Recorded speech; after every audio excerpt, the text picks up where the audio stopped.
मान्यवर राज्यसभा सदस्य श्रीजुक्त देवाशीष सामंतराय गत 25/5/2026 तारीख दिन तांको राज्यसभा सदस्य पदरु इस्तीफा प्रदान करिसेंती।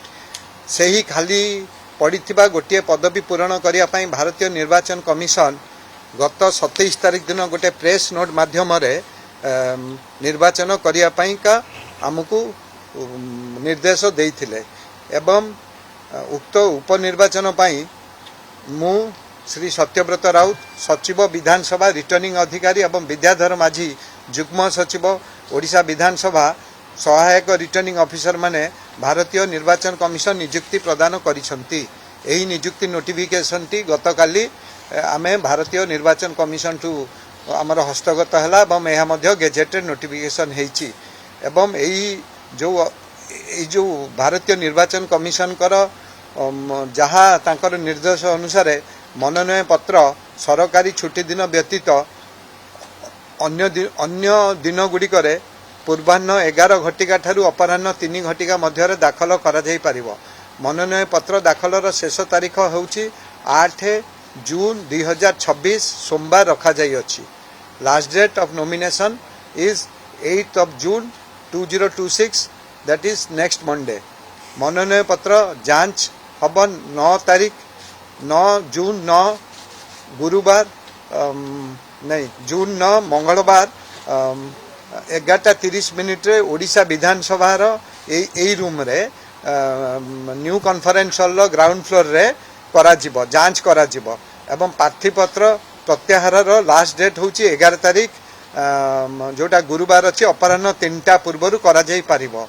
जदि निर्वाचन प्रतिद्वंदिता मूलक हुए तेबे 18/6/2026 18 तारीख दिन पूर्वाह्न 9टा ठारू अपराह्न 4टा मध्य ओडिशा विधानसौधर कमिटी प्रकोष्ठ नंबर 54 रे भोट ग्रहण करा जिवो और सेही दिन भोट गणति करा जाई प्रकाश फलाफल प्रकाश करा जिवो एवं 20 तारीख सुधा जून 20 सुधा समस्त निर्वाचन प्रक्रिया शेष होगा निमंते धार्य तारीख करा जाई अछि। तेणु आमर ये 3टी इम्पोर्टाट डेट होची आमर नॉमिनेशन आज आरंभ है 8 तारीख होची नॉमिनेशन फॉर्म रो लास्ट डेट।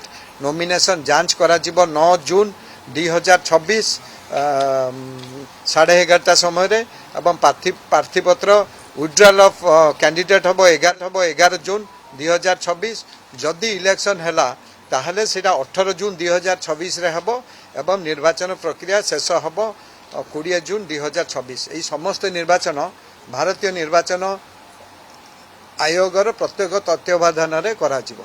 धन्यवाद।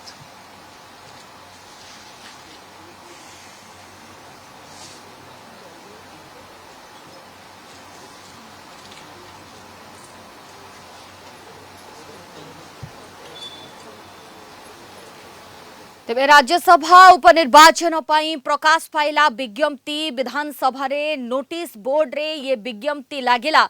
आज ठारू 8 तारीख पर्यंत नामांकन दाखल पाई दिन धार्य करा देछि। 9 तारीख प्रार्थीपत्र जांच हेबो 11 तारीख प्रार्थीपत्र प्रत्याहार पाई दिन धार्य होईछि।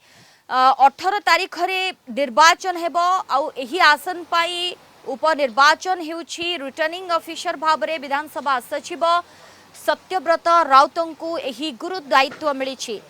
आपण जानिछंती देवाशीष सामंतराय राज्यसभा पदर इस्तीफा देबा परे ए आसन टी खाली पड़ी। तेणु करी उपनिर्वाचन पाई विज्ञप्ति प्रकाश पाई एवं विधानसभा संख्या दृष्टि आपण देखिबे आसन बीजेपी खाता को ही जीव किंतु उपनिर्वाचन रे बीजेपी काहाकू प्रार्थी करुछि ताकू समस्तंकर अपेक्षा। बड़ सूचना राज्यसभा उपनिर्वाचन पाई प्रकाश पाइला विज्ञप्ति विधानसभा रे नोटिस बोर्ड रे विज्ञप्ति लागिछि। आज ठारू 8 तारीख पर्यंत नामांकन दाखल पाई दिन धार्य होईछि। 9 तारीख प्रार्थीपत्र जांच 11 तारीख प्रार्थीपत्र प्रत्याहार पाई दिन धार्य करा देछि।